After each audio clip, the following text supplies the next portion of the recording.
All right. Mhm. Middle Yep. America. Yes. Yep. But we think we're doing the right thing. That's right. I mean, My family was even worse than what you talked about. I heard you saying your grandma's remedy. My grandmother used to have us put a capsule of bleach in our dishwater, oh, yes.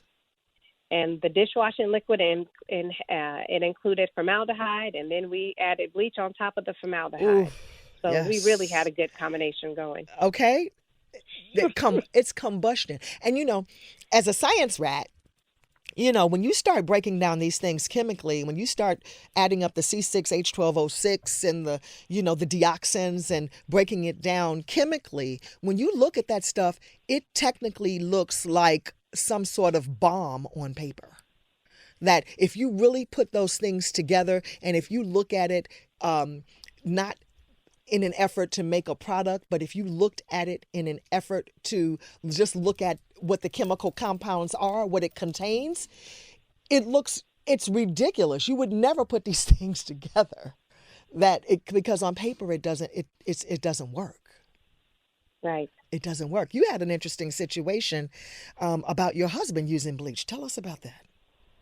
Yes. So he was cleaning the house, and I was looking for him. I didn't know where he was, but I guess after cleaning the home, he had a severe asthma attack, which of course I didn't know at the time until I got a call from the nurse at the hospital who said very calmly, "You need to get here now."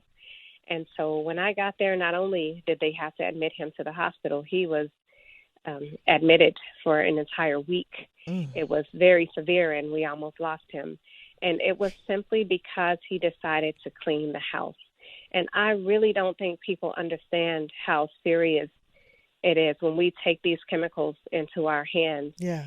It's like putting, you mentioned, a bomb in our hands or even in our children's hands when we ask them to help us clean, Mm. not realizing the damage that we're doing. And again, most poisonings are happening over time. Mm-hmm. It's not because you use the ingredient one time that you're going to die or be injured. It's repeated use over time. And if we're wise to it, we can turn the back of our bottles over of the cleaning products and actually read what's on the back of the bottles. Most of them say, danger, corrosive, avoid Yes. breathing vapors, use only in a well-ventilated area. And you mentioned earlier, you referenced the Fair Packaging and Labeling Act of 1966, where manufacturers do not have to disclose everything to us on their labels. They simply have to give us a warning Hmm. so that if we use the product and something happens, it limits their liability. Yeah. So if they're willing to put on the back of the bottle danger, corrosive, avoid, all those types of things, then that means there was a reason That's why they right. at least gave us that little bit of information. That's right. Uh, my rule of thumb is don't pick up anything that has a skull and crossbone on it.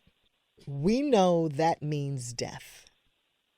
Really? That's right. And That's right. go ahead. I was going to say it does not stand for Pirates of the Caribbean. Yes. It does not. It means death. That is a warning, danger, stop sign.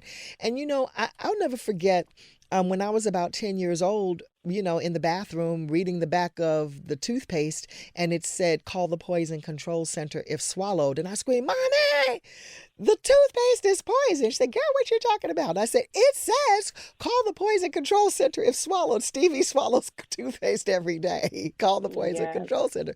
Something's going to be wrong with him. We have a problem because we're putting our hands on these products and bringing them into our house when they are very clearly warning us. Now, dioxins are the new kid on the block. Hmm. So let me address dioxin because I thought this one was very interesting. And dioxin has been in the news lately because of what's happening with Monsanto and the fact that they were just recently sued for $80 million because of a man's exposure to dioxin. That's right. What we have to understand is that Lysol contains dioxin.